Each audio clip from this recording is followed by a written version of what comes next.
Hi, I'm Plummy, and in this episode of Plummy's Thought Zone, I'm gonna be sharing my thoughts on the sheer existence of The Walking Dead World Beyond. Because it is finally over, and it's the first Walking Dead show to ever end, and that is definitely a little bit of a unexpected feeling that I'm feeling after the end of it.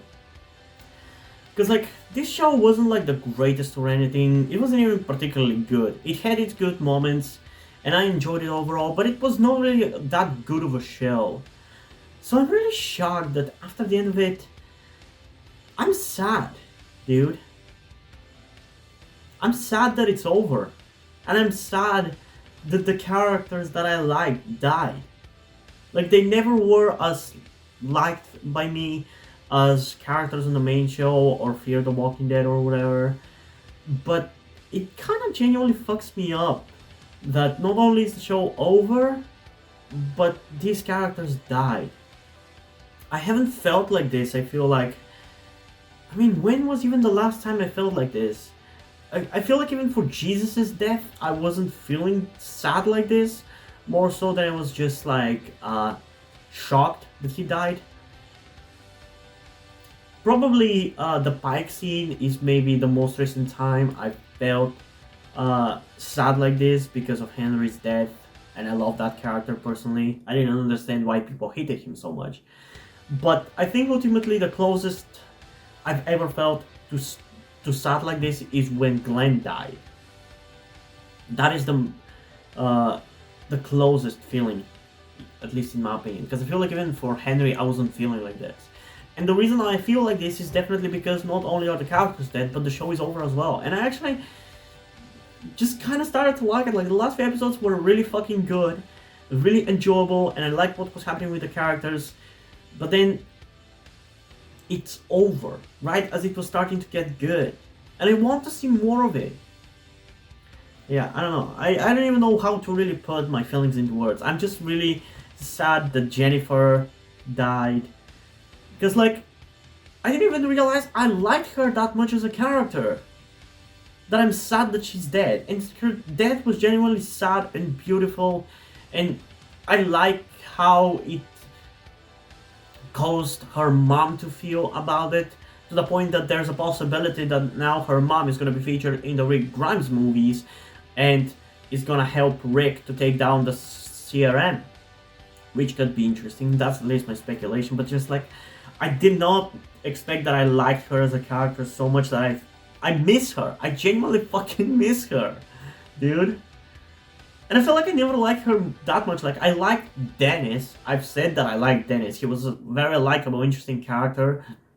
But I never thought I liked Hook so much. Because I feel like even at the times when the actress was trying to act tough and badass, it came off very annoying, and I'm sure I'm not the only person who watched this show to say this, but it felt like bad acting in a way. But honestly, no, I kind of miss it, man. I truly, truly miss it. And I did not expect to feel like this. I was sad for Percy's death, but I knew he was gonna die. It was happening one way or another. Hug's death, I definitely did not see it coming because she's a main-ish character and is probably the most connected to the CRM, so one would think that she would be one of the characters to be featured in the movies.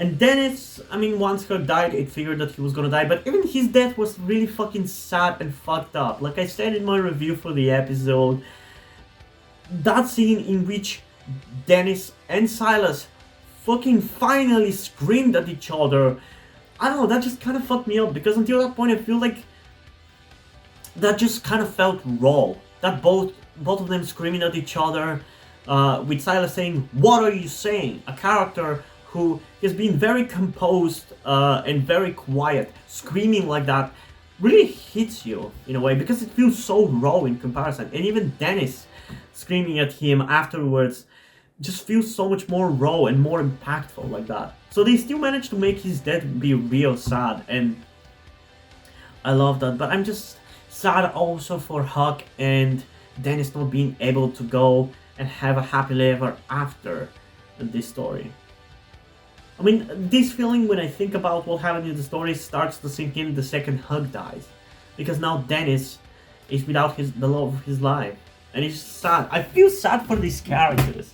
Which is crazy because, again, this show wasn't like the greatest. I personally ended up liking it. Especially in the second half of season 1. And I'm probably gonna do a review at some point when I'm rewatching it. But man, I'm honestly now kind of nostalgic about rewatching the show. As bad as season 1 was, I'm kind of nostalgic to see the beginning of these characters' journey. Like, it really feels melancholic like that, you know? It's like when you watch the ending of a cartoon that you liked, it just feels sad in a way. And in this case, it's even more sad because some of the characters are truly dead. But yeah, I did not expect this to fuck me up so much. It's a damn shame that we don't really get to see more of these characters, especially now that some of them have become really cool fucking badasses, like Elton with his one arm. I truly feel like we deserve at least one Tales of the Walking Dead episode focusing on the characters traveling to Portland. I think that could be really fucking cool. But whether it's gonna happen or not, I don't know. It's just that I did not really expect to feel as emotionally hurt by the end of the show as I do. But at least the post-credit scene brings some excitement for the future of the show. And I've read a lot of opinions about that post-credit scene on the subreddits, on YouTube. And I don't really understand one of those opinions at least. The people who keep saying that it's too late for the show to do something like this. Why? Why is it too late? Why do you want the show to blow off its load in the earliest times? Like, at least maybe in terms of taking advantage of the popularity that the show had, it is probably a little too late to do that. But from a story perspective, I'm fine with how they're doing it. I feel like, as a fan, I'm more into the idea of evolving walkers now that we've had the Whisperers on The Walking Dead. And the fact that it's been 10 years since the show started, I don't mind the show spicing up the walkers in some way, shape, or form. I'm okay with that, but if this happened like 5 years ago, back when I first started watching the show, I think I would have been pissed off because it's not, it's completely different from the comic book. It would cause the story to become completely different from the comic book, the story of the main show. And it's just that at the time, I still enjoyed the walkers for what they are. And I personally really like the fact that the Walking Dead zombies are slow. That makes them unique. Because most zombies in zombie media, and zombie movies especially, are fast. But I feel like these new zombies that we're gonna be getting in the Walking Dead universe are at least not like the generic fast zombie.exe. Like, sure, they seem to be faster, stronger, and seem to be at the very least like speed walking. But that's why I also still feel like they're very much in line with what we've had so far. They still feel like walkers who just are more powerful, more angry, and faster. They don't feel like we've taken the World War Z zombies and imported them to The Walking Dead or any other zombie media for that matter. It feels like a natural evolution of the existing zombies. And that's why it doesn't bother me. I like it. And as I said, I feel like doing this 10 years into the apocalypse and 10 years into the existence of this universe, it feels more earned than doing it 5 years prior. And I feel like in a way it rewards the people who continued to watch the show for all this time. Like, it feels really cool that I've watched the show for all this time and we finally get to see fast zombies. It feels like a really cool present for sticking with this show. And I'm really excited for what this could mean for the whole universe. And I personally just want to also say how unlike anything in the Walking Dead universe, that post-credit scene feels like, it really feels like a completely different show. So whether AMC decides to do a foreign spin-off or they will do some episodes based in France in Tales of the Walking Dead, I don't care. I'm just fucking excited for it, dude. It's really fucking cool. So at least, even though this show is ending, at least we're getting a new thing from it. A new birth. But the thing is, if I'm this sad over World Beyond ending and these characters that I've enjoyed just existing, because like they haven't even really done necessarily something as cool, anything as cool as the main show or Fear the Walking Dead characters have done, I've just still fell in love with them and I kind of miss them. I mean, I've watched these characters for like 2 years now. Of course I'm gonna feel sad that I'm not gonna be watching them anymore, you know?